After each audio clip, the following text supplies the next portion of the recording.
জানো? তিনজন মেয়েদের মধ্যে আমাদের একটা ছবি দিয়ে জামাত ইসলামকে শেষ করে দেবেন, ওই দিন শেষ, ওই দিন শেষ। আমরা আধুনিক জাহিলিয়াতের মাথা উঁচু করে ইসলামের রাজত্ব আমরা ঘোষণা করবো ইনশাআল্লাহ। রাসূল সাল্লাল্লাহু আলাইহি ওয়াসাল্লাম ওকাজের মেলায় দাওয়াতি কাজ করতেন না করতেন? ওকাজের মেলায় পাশে গিয়ে দাঁড়িয়ে থাকতেন, টার্গেট করতেন। দাওয়াতি কাজের কত সুন্দর মাধুর্যতা ছিল। জিজ্ঞেস করতেন কই গেছিলাম? রাসূল সাল্লাল্লাহু আলাইহি ওয়াসাল্লাম এটা বলতেন, জিজ্ঞেস করতেন কোথায় গেছিলাম? বলছে যে সৃষ্টির সৌন্দর্য দেখার জন্য গিয়েছিলাম, আস্তাগফিরুল্লাহ, লোক নারী দেখতে গিয়েছিলাম। তুমি যে রবের কথা বলো, তুমি যে খোদার কথা বলো, তুমি যে স্রষ্টার কথা বলো, সেই সৃষ্টির সৌন্দর্য দেখতে গিয়েছিলাম। কথা তো ঠিক আছে, কথা তো সহি কথা বলছে। তোমার যে স্রষ্টার কথা বলো, সেই স্রষ্টার সৃষ্টির সৌন্দর্য দেখতে গিয়েছিলাম। দেখো ভালো কথা, কেমন দেখলেন না সেরকম। তারপরে রাসূল সাল্লাল্লাহু আলাইহি ওয়াসাল্লাম নষ্ট হয়ে গেছে, আস্তাগফিরুল্লাহ। রাসূল সাল্লাল্লাহু আলাইহি ওয়াসাল্লাম এবার তাকে পাল্টা যুক্তি দিলেন, পাল্টা যুক্তি দিলেন। তুমি যে ওকাজের মেলায় আমার পূর্ব মহান স্রষ্টার যে সৃষ্টি দেখে এসেছো, সেই সৃষ্টি যদি আরো সুন্দর হয়, তাহলে আমার স্রষ্টা কত সুন্দর। যদি এই সৃষ্টি দেখা থেকে তুমি নিজেকে বিরত রাখতে পারো, তাহলে ওই স্রষ্টার সৌন্দর্য দেখার সুযোগ আল্লাহ তোমাকে করে দেবেন। ইসলাম আপনাকে স্মরণ করে, শরীয়ত আপনাকে সতর্ক করছে। সংকট তখন শেষ হবে যখন একজন ইমানদার তার হিসাব নিকাশ শেষ করে জাহান্নাম থেকে বেঁচে জান্নাতে পা রাখতে পারবে, তখন কেবল তার সংকট শেষ হবে। আপনার সংকট আওয়ামী লীগ বিএনপি জাতীয় পার্টি নয়, আপনার সংকট জাহান্নাম থেকে বেঁচে জান্নাতে যেতে পারাটা আপনার সংকট। এই দেশে বিপ্লব হয়ে গেছে, আপনি জাহান্নামী হয়েছেন, সফল না ব্যর্থ? এই দেশে ইসলামী বিপ্লব হয় নাই, আপনি রক্ত দিতে দিতে, জেল খাটতে খাটতে, জীবন দিতে দিতে, রক্ত দিতে দিতে, ব্যবসা শেষ করতে করতে, চাকরি শেষ করতে করতে আপনি আল্লাহর দরবারে হাজির হয়ে গেছেন। ভালো সময় আপনি দেখে যেতে পারেন নাই, আল্লাহ হিসাব নিকাশের ভিত্তিতে আপনাকে মাফ করে জান্নাতের ফয়সালা দিয়েছেন, সফল না ব্যর্থ? জনশক্তির উদ্দেশ্যে সেনাপতির দায়িত্ব নিয়ে সামনে যারা বসে থাকতেন, তারা শিক্ষা শিবিরের সদস্য হিসেবে বসতেন। তারা বসতেন, আমার সামনে বক্তৃতা করছেন তিনি সেনাপতি, আর আমরা যারা বসে আছি সেনাপতির অধীনে একজন সেনা সদস্য। এখন যদি বলা হয় এখন জীবন দেওয়ার জন্য দাবি করবো। আসসালামু আলাইকুম রহমতুল্লাহ। বাংলাদেশ জামাত ইসলামী যাত্রাবাড়ি পূর্ব থানায় কর্মী শিক্ষা শিবিরে খুবই গুরুত্বপূর্ণ বক্তব্য দিয়েছে ডক্টর শফিকুল ইসলাম মাসুদ ভাই। যে বক্তব্যটি আসলে ইসলামী আন্দোলনের কর্মীদের প্রেরণা যোগায়। ইসলামী আন্দোলনের, বিশেষ করে এই বক্তব্যটি ইসলামী আন্দোলনের যারা কর্মী আছে তাদেরকে এই বক্তব্যটি আসলে শোনা প্রয়োজন। তো দর্শক, ধৈর্য সহকারে ডক্টর শফিকুল ইসলাম মাসুদ ভাইয়ের আজকের এই বক্তব্যটি আপনারা শুনবেন। বক্তব্য তো ওনার অনেক শুনেছেন, আজকের এই বক্তব্যটি ব্যতিক্রমী বক্তব্য, যে বক্তব্যটি শুনলে সত্যি অবাক হবেন। ইসলামী আন্দোলনের কর্মীদের এই বক্তব্যটি আসলে শুনলে তাদের ভিতরে একটা জিহাদি চেতনা জাগায়, অনুপ্রেরণা জাগায়। তো আসুন আমরা বিস্তারিত ডক্টর শফিকুল ইসলাম মাসুদ ভাইয়ের এই গুরুত্বপূর্ণ বক্তব্যটি আমরা ধৈর্য সহকারে শুনে আসি। আসসালামু আলাইকুম ওয়া রাহমাতুল্লাহি ওয়া বারাকাতুহু। মানতে হলে জানতে হবে। রাসূল করিম সাল্লাল্লাহু আলাইহি সাল্লামের সাহাবায়ে আজমাইন কিরামগণ যারা ছিলেন, তাদের বৈশিষ্ট্য ছিল সামিনা ওয়া তাআনা। তারা জানতেন এবং মানতেন, শুনতেন এবং মানতেন। এই বৈঠক থেকে তারা সিদ্ধান্ত নিতেন। বৈঠক থেকে সিদ্ধান্ত নিয়েছেন বলে জীবিত অবস্থায় শাহাদাতের মর্যাদা পেয়েছেন। সুবহানাল্লাহ। রাসূল সাল্লাল্লাহু আলাইহি সাল্লাম শাহাদাতের মর্যাদা বর্ণনা করেছেন, ত্যাগ কোরবানির মর্যাদা বর্ণনা করেছেন, রক্ত ঘাম এবং চোখের পানির মর্যাদা বর্ণনা করেছেন, শাহাদাতের মর্যাদা বর্ণনা করেছেন। শুনে সাহাবী হাত থেকে বলেন, ইয়া রাসূলুল্লাহ, আমি আর সময় নিতে চাই না, আমি এখান থেকেই সিদ্ধান্ত নিয়েছি আমি শহীদ হব এবং বিনা হিসাবে আমি জান্নাতে যাব। সুতরাং সামনের যে যুদ্ধ আছে সেই যুদ্ধের জন্য আমি প্রস্তুতি নিতে বাড়ি চলে যাচ্ছি। বাড়িতে গিয়েছেন, অসুস্থ হয়েছেন, ওই অবস্থায় বিছানায় ইন্তেকাল করেছেন। রাসূল করিম সাল্লাল্লাহু আলাইহি সাল্লামের কাছে সাহাবায়ে আজমাইন কিরামগণ উপস্থিত থাকা অবস্থায় তিনি বললেন, আমি এই জানাজায় যাব এবং তার জানাজার ইমামতি করব এবং তার দাফন সম্পন্ন করার জন্য আমি পাশে থাকব। সে জান্নাতি না জাহান্নামী? জান্নাতি। রাসূল করিম সাল্লাল্লাহু আলাইহি সাল্লাম কারো জানাজায় ইমামতি করবে না, সে জাহান্নামী হবে? এটা হবে? হবে। শুধু তাই নয়, রাসূল করিম সাল্লাল্লাহু আলাইহি সাল্লাম তার জানাজায় গেলেন, দাফন সম্পন্ন করলেন।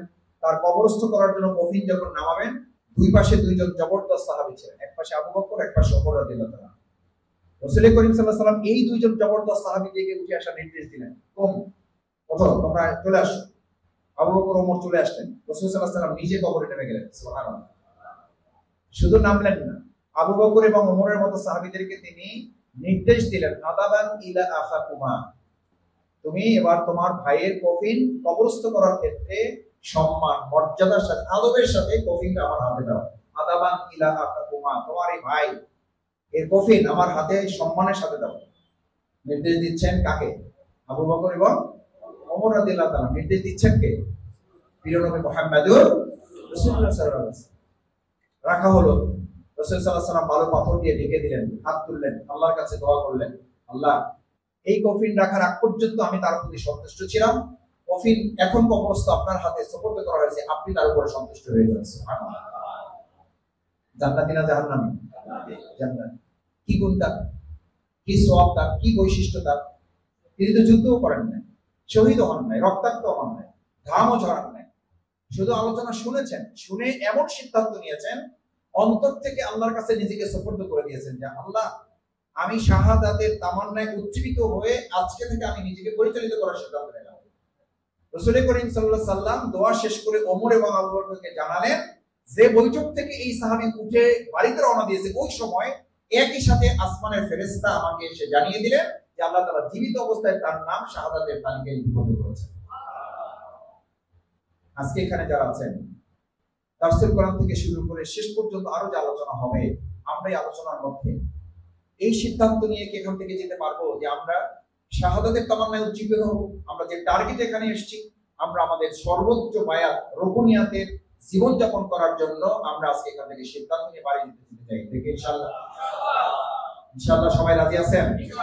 আল্লাহ আপনি মেহেরবানি করে হাতগুলো আপনার দিনের জন্য কবুল করেন, বায়াতের জন্য কবুল করেন, শাহাদাতের মর্যাদার জন্য আপনি আমাদেরকে কবুল করেন।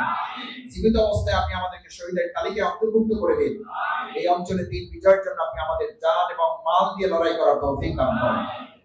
ভাইয়েরা, আলোচনা তো জীবনে অনেক শুনেছেন আপনি, আরো হয়তো আল্লাহ হায়াতে বাঁচিয়ে রাখলে আমাদের শুনতে হবে, কোনো সন্দেহ নাই। এটার মর্যাদা আছে, এটার গুরুত্ব আছে, কিন্তু তিনটি জিনিস প্রথম মাথায় রাখা দরকার।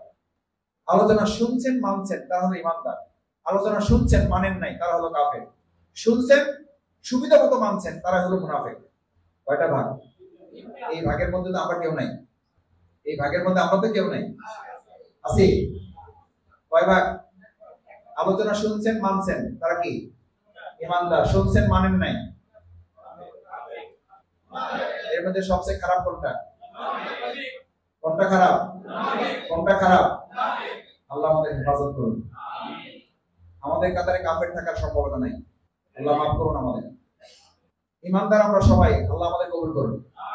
কিন্তু 3 নাম্বারটা কিন্তু অত্যন্ত ভয়ঙ্কর। শুনি কিন্তু সুবিধা মতো কি করি? মুনাফিকের সুবিধা মতো মানত। নামাজ পড়তো না পড়তো না?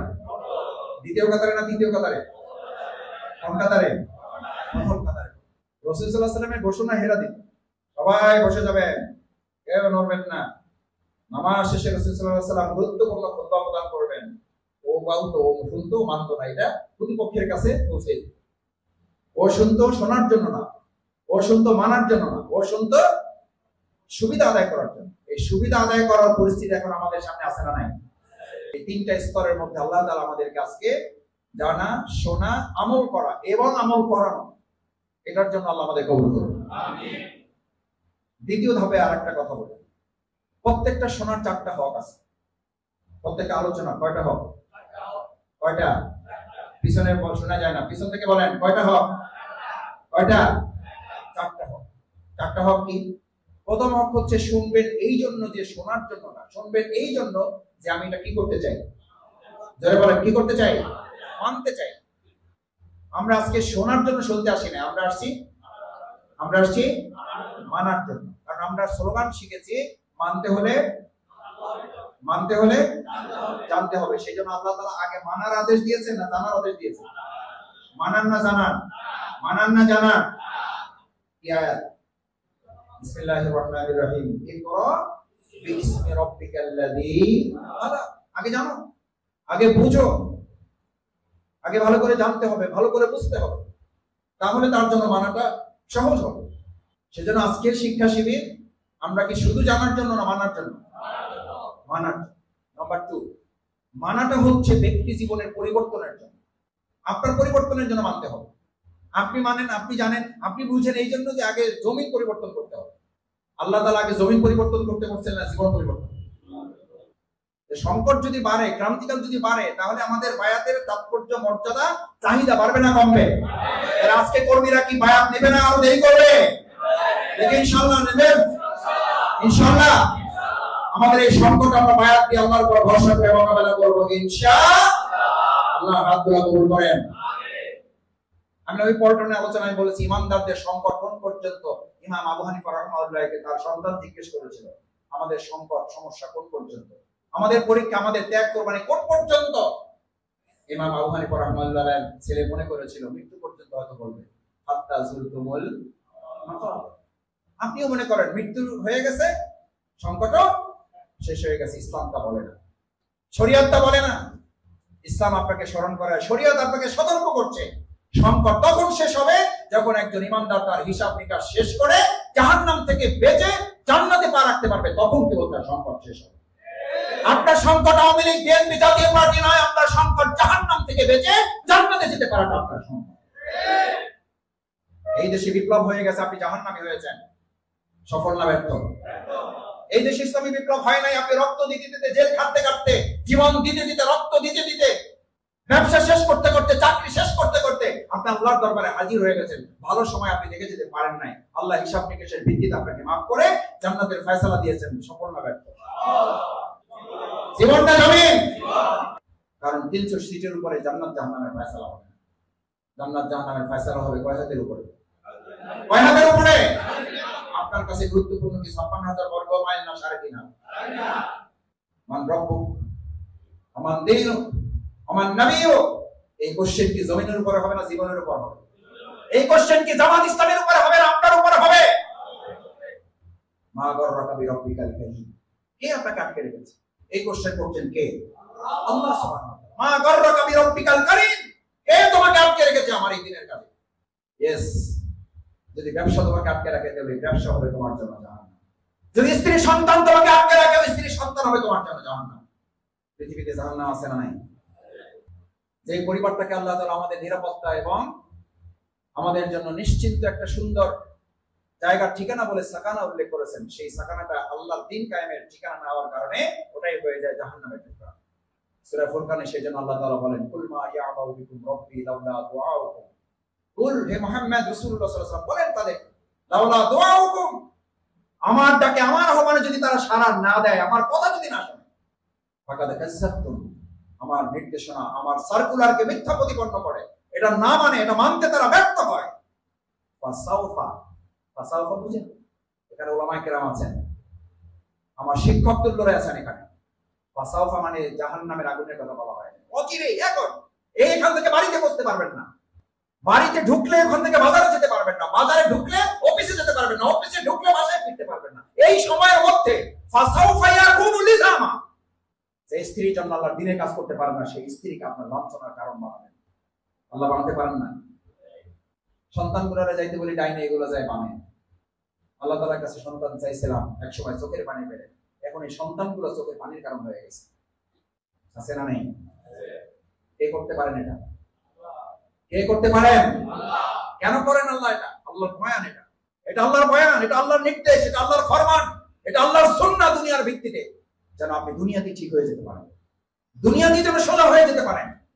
রাসূল করিম সাল্লাল্লাহু আলাইহি ওয়াসাল্লাম খুতবা দিতেন, জনশক্তির উদ্দেশ্যে সেনাপতির দায়িত্ব নিয়ে সামনে যারা বসা থাকতেন তারা শিক্ষা শিবিরের সদস্য হিসেবে বসতেন না, তারা বসতেন আমার সামনে বক্তৃতা করছেন তিনি সেনাপতি, আর আমরা যারা বসে আছি সেনাপতির অধীনে এক একজন সেনা সদস্য। এখন যদি বলা হয় এখন জীবন দেওয়ার জন্য ঝাঁপিয়ে পড়বো, এখন জানের কোরবানি দিতে হবে, মালেরও কোরবানি দিতে হবে। এককালীন ওয়াদা আমরা সবাই করা আছে এখানে, আমরা দেওয়া শুরু করছি ইনশাআল্লাহ। ঈদুল আজহায় আমরা একটা বড় অংশ দিয়ে দেবো ইনশাআল্লাহ। কারণ গরু কোরবানি তো কোরবানি, এটা প্রতীকী কোরবানি। মূল কোরবানি হচ্ছে আপনার ইচ্ছা অনিচ্ছা, আপনার পছন্দ আপনার ভালো লাগা না লাগার কোরবানি। আসল কোরবানি হচ্ছে এটা। এই কোরবানিতে আল্লাহ তাআলা যেন আমাদের সবাইকে কবুল করেন। সেজন্য চারটা কথা বলতে চাইছি। প্রথম হলো আমরা জানতে আসছি কিসের জন্য? 2 নাম্বার, মানাটা শুরু হবে জমিন দিয়ে না জীবন দিয়া? জমিন না জীবন? জীবন দিয়া। এটা কার নির্দেশ? আল্লাহর নির্দেশ। সূরা রাতের 11 নম্বর আয়াত মুখস্থ করবেন। অনেকের সবাই মুখস্থ থাকার কথা। কত? কোন সূরা? আবার বলেন। সূরা রাতের 11 নম্বর আয়াত। ইন্নাল্লাহা লা ইউগাইয়িরু মা বিকাউমিন। সূরা রাত সূরা রাতের 11 নম্বর আয়াত। লা ইউগাইয়িরু মা বিকাউমিন, জাতির পরিবর্তন হবে না। হাত্তা ইউগাইয়িরু মা বিআনফুসিহিম, যতক্ষণ পর্যন্ত জীবনের পরিবর্তন না হবে। তার মানে ফয়সালা কার? তাহলে জমিন পরিবর্তনের জন্য আগে কি পরিবর্তন? তাহলে আবার বলেন, আগে জীবন না জমিন? জীবন না জমিন? জীবন না জমিন? আল্লাহ আমাদের জীবন পরিবর্তনের তৌফিক দান করুন।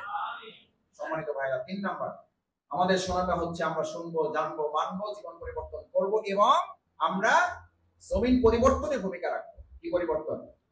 জমিন পরিবর্তনের জন্যই আপনাকে আল্লাহ পৃথিবীতে পাঠিয়েছেন। আল্লাহ আমাদেরকে পাঠিয়েছেন ইবাদত এবং খেলাফত। পৃথিবীর 18,000 মাত্র কম বেশি যা আছে আল্লাহর ইবাদত করে না? করে না। তাহলে আপনার দরকার কেন? আপনার দরকার হলো কেন? আপনার দরকার হলো এই জন্য যে আল্লাহ তাআলা বলে দিলেন আমি তোমাকে পাঠাচ্ছি এই জন্য যে তুমি ইবাদত করবা, খেলাফতের দায়িত্ব তুমি পালন করবে। খেলাফতের দায়িত্ব তো এটা যে আপনি জমিন পরিবর্তন করবেন, আর জমিন পরিবর্তনের অংশ হিসাবে আগে আপনি জীবন পরিবর্তন করবেন। এই কারণে আল্লাহ তাআলা আপনার জমিন পরিবর্তনের জন্য আপনার জীবনে কোরবানির প্রয়োজনীয়তা যুগে যুগে রাসূল করিম সাল্লাল্লাহু আলাইহি ওয়াসাল্লামের সময় এসেছে। সমস্ত নবী রাসূল সাল্লাল্লাহু আলাইহি ওয়াসাল্লাম ত্যাগ এবং কোরবানির নজরানা পেশ করেছেন। সমস্ত সালফে সালেহগণ ত্যাগ এবং কোরবানির নজরানা পেশ করেছেন। বাংলাদেশ জামাত ইসলামী ইসলামী ছাত্র শিবির ত্যাগ এবং কোরবানির নজরানা পেশ করেছে। আল্লাহ তাআলা আমাদের এই সমস্ত ত্যাগ এবং কোরবানিগুলো কবুল মঞ্জুর করুন। সম্মানিত ভাইয়েরা, ত্যাগ এবং কোরবানির ক্ষেত্রে এই জীবন পরিবর্তনের পর চতুর্থ নম্বর হচ্ছে এই সব পরিবর্তনে মানার জন্য, জানার জন্য, নিজের পরিবর্তনের জন্য, জমিন পরিবর্তনের জন্য চতুর্থ নাম্বার হচ্ছে ত্যাগ এবং কোরবানির নজরানা পেশ করতে হবে। ত্যাগ এবং কোরবানির নজরানা পেশ করতে হবে। আপনি একটা জমিনে ফসল ফলাবেন, সেই জমিনে পানি দিতে হয় না হয় না, ওষুধ দিতে হয় না হয় না, হয় সার দিতে হয় না হয় না। কয়টা বললাম? কয়টা বললাম? বলেন। পানি, ওষুধ, সার। ওইটা হলো ওই জমিনে ফসলের জন্য। আর আল্লাহর এই জমিন ইসলামী বিপ্লবের জন্য উপযুক্ত করতে হলো আপনার জীবনে 3টা কোরবানি লাগবে। কয়টা? কয়টা? কি কি লাগবে বলেন? ওখানে পানি লাগছে, ওষুধ লাগছে, সার লাগছে, আর আপনার থেকে কি কি দিবেন বলেন? জানমাল কি দিবেন? মালজান দিবেন। এই মালজানের 3টা প্রতীকী শব্দ রাসূল সাল্লাল্লাহু আলাইহি ওয়াসাল্লাম ব্যবহার করেছেন। একজন ইমানদার সর্বপ্রথম কোরবানির অংশ হিসাবে আগে পেশ করতে হবে চোখের পানি। আল্লাহর সাথে সম্পর্ক। জমিনে কি দেওয়া লাগে? আগে কি দেওয়া লাগে? পানি দেওয়া লাগে। এই জন্য আল্লামা ইকবাল বলতেন, একজন ইমানদারের কোরবানি শুরু হবে রহমানাল লাইল ফুরসানান নাহার। সে যদি আল্লাহ সৈনিক হতে চায় আগে আল্লাহর দরবেশ হইতে হবে। আল্লাহর দরবেশ হওয়া ছাড়া সৈনিক হইতে, তাহলে সৈনিকগিরির জন্য দরবেশগিরি। দেখেন কি গিরি? সৈনিকগিরির জন্য আপনি যে আল্লাহর কাজ করবেন, সেই আল্লাহ যদি আপনাকে এই কাজের জন্য কবুল না করেন, আপনি কাজ করে খুব একটা লাভ হবে না। প্রথম চোখের পানির জন্য আল্লাহর কাছে নিজেকে সাপোর্ট করতে হবে। প্রতি রাতে চেষ্টা করতে হবে আল্লাহর কাছে জায়নামাজে চোখের পানিতে নিজেকে সিক্ত করা। তাহলে আল্লাহ তাআলা দুনিয়ার কাজটা আপনার জন্য সহজ করে দেবেন। সুবহানাল্লাহ। কে সহজ করবেন? সহজ এবং কঠিন করার মালিক কে? সূরা লাইল 6 থেকে 11 নম্বর আয়াত। فَأَمَّا مَنْ أَعْطَى وَاتَّقَى وَصَدَّقَ بِالْحُسْنَى فَسَنُيَسِّرُهُ لِلْيُسْرَى। নিজেকে সাপোর্ট করে দাও, নিজেকে দান করে দাও। فَأَمَّا مَنْ أَعْطَى, যে নিজেকে সাপোর্ট করতে পেরেছে, ওয়াত্তাকা, আল্লাহকে ভয় করেছে, ওয়াসাদ্দাকা বিল হুসনা, আল্লাহর নীতিমালাটা মেনে চলেছে, ফাসানুয়াসসিরুহু লিল-ইউসরা, আমি আল্লাহ তার জন্য জীবনের সব কাজ সহজ করে দেব। সুবহানাল্লাহ। আল্লাহ যদি সহজ করে দেয়, বর্তমান নব্য ফেসিবাদ কেউ মাথা উঁচু করে দাঁড়াই আমাদেরকে কঠিন করতে পারবে না। তাহলে সহজ এবং কঠিন করার মালিক ডিসি সাহেব, সহজ এবং কঠিন করার মালিক এসপি সাহেব, সহজ এবং কঠিন করার মালিক উপদেষ্টা মহোদয়, সহজ এবং কঠিন করার মালিক প্রধান উপদেষ্টা, সহজ এবং কঠিন করার মালিক পার্শ্ববর্তী করে রাষ্ট্র, সহজ এবং কঠিন করার মালিক কে? উনি সহজ করার কথা বলেছেন। ওয়া আম্মা মান বাখিলা, চোখের পানি দিবেন না, টাকা দিবেন না, জীবন দিবেন না, সময় দিবেন না, শ্রম দিবেন না, কোরবানি করবেন না, উম্মামা বাখিলা, কৃপণতা করবেন, বাকিল। এইজন্য আল্লাহ তাআলা 15 বছর আপনার আল্লাহর কাছে সাহায্য চাইছেন। আল্লাহ এমন একটা জমিন দেন যেখানে উন্মুক্ত ময়দানে আপনার দ্বীনের দাওয়াত আপনারা দিতে পারবো। চাইছেন, পাইছেন, এখন যদি এটা হক আদায় না করেন আল্লাহ আবার কেড়ে নেবেন। এটা আমরা 15 বছর চাইছি না চাই নাই? আল্লাহ দিছে না দেয় নাই? কাজে না লাগাইলে আল্লাহ আবার নিয়ে নিতে পারেন না পারেন না? কাজে লাগাবো না লাগাবো না? দেখে ইনশাআল্লাহ লাগাবেন কাজে। দাওয়াতি কাজ, দাওয়াতি কাজ সকাল সন্ধ্যা ইনশাআল্লাহ। ইনশাআল্লাহ দাওয়াতি কাজে আমরা সময় দেব। কেন? দাওয়াতি কাজ না করলে ইলম এবং আমল দুটোই আল্লাহ তুলে নেন। এটা শিক্ষা শিবিরের আরেকটা গুরুত্বপূর্ণ বয়ান, ভালো করে মাথায় রেখে। আমাকে অনেকেই জিজ্ঞেস করে, আর আমি জিজ্ঞেস করেছিলাম হযরত দেলোয়ার হোসেন সাঈদী রাহিমাহুল্লাহ, যে আপনি এত সুন্দর করে কথা বলেন কি করে? সুন্দর করে কথা বলতে হলে সুন্দর করে কাজ করতে হবে। সুন্দর কথা আগে না, সুন্দর কাজ আগে। কাজ থেকে যে কথা বলে তার কথাটা আল্লাহ তাআলা মানুষের অন্তরে সুন্দর করে পৌঁছায় দেয়। সুবহানাল্লাহ। বাড়ি যাই। আর এই একই কথা জিজ্ঞেস করেছিলাম প্রফেসর শহীদ গোলাম আজম রাহিমাহুল্লাহ, আপনি এত আকর্ষণীয় করে কথা বলেন কি করে? উনি বলতেন, যখন তুমি তোমার জীবনের অভিজ্ঞতা থেকে কথা বলবা তখন আল্লাহ তাআলা মানুষের অন্তরে অভিজ্ঞতা এবং বরকতপূর্ণ করে পৌঁছায় দেয়। সুবহানাল্লাহ। একই কথা বলেছেন শহীদ হাসান আল বান্না রাহিমাহুল্লাহ, শহীদ সাইদ কুতুব রাহিমাহুল্লাহ। আপনারা তো আমাদের বক্তৃতা শুনেন। আর শহীদ ইমাম হাসান আল বান্না ইহুদি, খ্রিস্টান, নাসারা, ভিন্ন ধর্মাবলম্বী তাদের কফি চায়ের দোকান এটা উদ্বোধন করার জন্য ইমাম হাসান আল বান্নাকে নিয়ে যেত। আর আমরা একটা টক শোতে বক্তৃতা করছি, আমাদের ইমান চলে গেছে। এটাতে আবার আমাদের ভাইরা সহমত পোষণ করে, মাসুদ ভাই ইমান তো আর নাই, শেষ। বাংলাদেশ জামাত ইসলামী তার চারিত্রিক মাধুর্যতা নিয়ে এই আধুনিক জাহিলিয়াতের সমস্ত চ্যালেঞ্জের মোকাবেলায় আমরা আমাদের চরিত্রকে মাথা উঁচু করে দাঁড় করাবো। তিনজন মেয়েদের মধ্যে আমাদের একটা ছবি দিয়ে জামাত ইসলামীকে শেষ করে দেবেন, ওই দিন শেষ, ওই দিন শেষ। আমরা এই আধুনিক জাহিলিয়াতের মাথা উঁচু করে ইসলামের রাজত্ব আমরা ঘোষণা করব ইনশাআল্লাহ। রাসূল সাল্লাল্লাহু আলাইহি ওয়াসাল্লাম ওকাজের মেলায় দাওয়াতি কাজ করতেন না করতেন? ওকাজের মেলায় পাশে গিয়ে দাঁড়িয়ে থাকতেন, টার্গেট করতেন। দাওয়াতি কাজের কত সুন্দর মাধুর্যতা ছিল। জিজ্ঞেস করতেন কই গেছিলাম, রাসূল সাল্লাল্লাহু আলাইহি ওয়াসাল্লাম এটা বলতেন, জিজ্ঞেস করতেন কোথায় গেছিলাম, বলছে যে সৃষ্টির সৌন্দর্য দেখার জন্য গিয়েছিলাম, আস্তাগফিরুল্লাহ, উলঙ্গ নারী দেখতে গিয়েছিলাম। তুমি যে রবের কথা বলো, তুমি যে খোদার কথা বলো, তুমি যে স্রষ্টার কথা বলো, সেই সৃষ্টির সৌন্দর্য দেখতে গিয়েছিলাম। কথা তো ঠিক আছে, কথা তো সহি কথা বলছে, বলে তোমার যে স্রষ্টার কথা বলো সেই স্রষ্টার সৃষ্টির সৌন্দর্য দেখতে গিয়েছিলাম। খুব ভালো কথা, কেমন দেখলাম সেই রকম। তাতে রাসূল সাল্লাল্লাহু আলাইহি ওয়াসাল্লাম এমন নষ্ট হয়ে গেছে। আস্তাগফিরুল্লাহ। রাসূল সাল্লাল্লাহু আলাইহি ওয়াসাল্লাম এবার তাকে পাল্টা যুক্তি দিলেন, পাল্টা যুক্তি দিলেন। তুমি যে ওকাজের মেলায় আমার পূর্ব মহান স্রষ্টার যে সৃষ্টি দেখে এসেছো, সেই সৃষ্টি যদি এত সুন্দর হয় তাহলে আমার স্রষ্টা কত সুন্দর। যদি এই সৃষ্টি দেখা থেকে তুমি নিজেকে বিরত রাখতে পারো তাহলে ওই স্রষ্টার সৌন্দর্য দেখার সুযোগ আল্লাহ তোমাকে করে দেবেন। সুবহানাল্লাহ। তাহলে আমারে পড়াই দেন কালেমাতে লা ইলাহা ইল্লাল্লাহ মুহাম্মাদুর রাসূল। তাহলে দাওয়াত খালি মসজিদে ঘরে না, ওকাজের মেলায়, ওকাজের মেলায় দাওয়াত দিতে হবে। সম্মানিত ভাইয়েরা, সেজন্য যে কথাটি বলছিলাম যে আমাদের এই ত্যাগ এবং কোরবানির জন্য দ্বিতীয় হচ্ছে ঘাম ঝরাতে হবে। দাওয়াতি কাজ করবো ইনশাআল্লাহ আমরা, ইনশাআল্লাহ।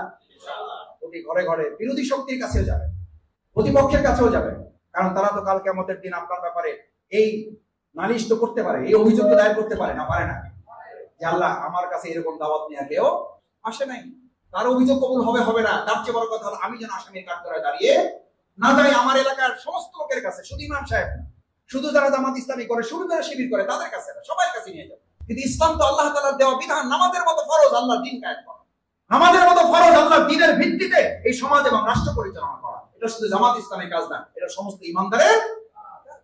আপনার সাথে আমার ভিন্ন দ্বিমত থাকতে পারে, কিন্তু আল্লাহর বিধানের ভিত্তিতে সমাজ রাষ্ট্র পরিচালনা করা ইমানদার হিসেবে আমাদের প্রত্যেকের জন্য একটা দায়িত্ব। এই দাওয়াত তাদের কাছে আমাদের পৌঁছাইতে হবে না হবে? তাহলে প্রথম চোখের পানির কোরবানি, তারপরে কিসের কিসের ঘামের কোরবানি।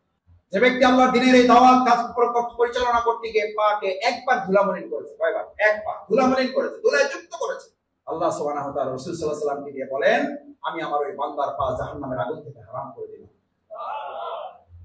হারাম করে দিলাম। পা হারাম হয়ে গেলে শরীর জাহান্নামে যাবে, তার মানে কি আল্লাহ তাআলা তার ওই বান্দাকে জাহান্নাম থেকে হারাম করে দিয়েছে। সম্মানিত ভাইয়েরা, সেজন্য চোখের পানি দিলেন, শরীরে ঘাম দিলেন। এবার যদি প্রয়োজন হয় আল্লাহর দ্বীন কায়েমের জন্য আমরা আমাদের শরীরে রক্ত দিতেও কি থাকবো। রক্ত হলো কিসের মতো? আগে দিলাম পানি, তারপর দিলাম সার, এখন কি রক্ত। রক্ত দিতে হয় কেন? ওষুধ ছিটাতে হয় কেন? ফসল কি থেকে রক্ষা করার জন্য? কীটনাশক এই জন্য দেওয়া হয়, কীটপতঙ্গ থেকে কি করার জন্য? ইসলামী আন্দোলনের এই জমিনে কীটপতঙ্গ আছে না নাই? কীটপতঙ্গের কাজ কি ফসলে হামলা করা না আগাছায় হামলা করা? আপনারা মাঝে মধ্যে জিজ্ঞেস করেন, ভাই এরা তো কোনো অসুবিধা হয় না, সবাই আমাদেরকে টার্গেট করে, ঘুরাইয়া ফিরায় ব্যবহার আমাদেরকে করে, টার্গেটটাও আমাদেরকে করে। এটি নিয়ে আবার কেউ কেউ মন খারাপ করে, এটি আবার জানতে চায় আমার কাছে। আমি বললাম ভাই জমি চাষ টুকটাক করেন? কয় মাসে আগে করছে, বলে করছেন তো? হ্যাঁ করছে। তাহলে মনে করে দেখেন তো, ফসলও আছে আগাছাও আছে। আপনার ওই জমিতে পোকা পড়ছে, ফসলের আগাছা, ফসলও সবুজ আগাছাও সবুজ, ফসলের রস আছে আগাছায় রস আছে। কিন্তু আল্লাহ তাআলার বিধান হচ্ছে এই পোকাটা ফসলে পড়বে না আগাছায় পড়বে, এই পোকাটা আঘাত করবে ফসলে না আগাছায়।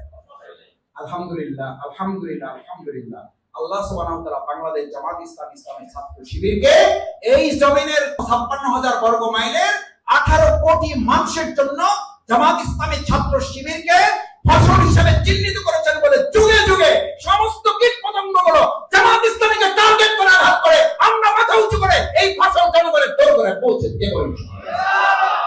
তাহলে মন খারাপ হয় কেন? ভাই খালি ঘুরে ফিরে আমাদের কি টার্গেট করে বুঝলাম না। টার্গেট তো আপনারই করবে, কারণ আপনি কি আগাছা হন, আপনারা কেউ দিকে পানি ধরেও জেগে। আর আপনি যদি ফসল হন আঘাতটা আপনাকে করবে, আসবেই। বরং আঘাত না আসা পর্যন্ত, আপনাকে আঘাত না করা পর্যন্ত প্রমাণিত হবে না আপনি আগাছা নাকি ফসল। সুতরাং ইমানের দাবি হচ্ছে আল্লাহর বিধান আলিফ লাম মিম আহসিবান নাস আইয়ুতরাকু আইয়াকুলু আমান্না ওয়া হুম লা ইফতানুন। তুমি নিজে নিজে মুখে মুখে ফসল ঘোষণা করবা, তোমার ফসল বানাই দেওয়া হবে, এটা হবে না। আমি প্রমাণ করে দেখব, আমি প্রমাণ করব। কীট পতঙ্গ তোমাকে আঘাত করবে, এরকম কীট পতঙ্গ আমাদের সমাজে আছে না নাই? এই কীট পতঙ্গ ফসলে আঘাত করছে না করছে না? আমাদের উপর আঘাত আছে না নাই? ভবিষ্যতে আঘাত আসবে না আসবে না? আঘাত মোকাবেলা করে আমরা সামনে এগিয়ে যাবো কি যাবো না? পায়ের দিয়ে আমরা ঘরে ফিরবো কি ফিরবো না ইনশাআল্লাহ? আল্লাহ রাব্বুল আলামিন আমাদের হাতগুলো দুনিয়ার ক্যামেরায় যদি বাদ পড়েও যায়, আর সে আজিমের ক্যামেরা থেকে আমাদের হাতগুলো যেন বাদ না পড়ে।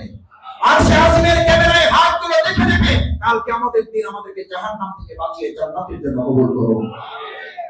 সেই প্রত্যাশা ব্যক্ত করে আবারও যারা কষ্ট করে সকাল থেকে আজকের এই পবিত্র জুমাবার ব্যক্তিগত, পারিবারিক, সামাজিক অনেক কাজ ফেলে রেখে নিতান্ত আল্লাহ সন্তুষ্টির জন্য, নিজেকে গড়ার জন্য, নিজেকে পরিশুদ্ধ করে সফলতার মানদণ্ডে উত্তীর্ণ করার জন্য যারা আজকের এই শিক্ষা শিবিরে এসেছেন, যে সিদ্ধান্ত আপনারা নিয়েছেন, এই সিদ্ধান্ত অন্তর থেকে আল্লাহ সুবহানাহু ওয়া তাআলা দয়া করে কবুল করুন।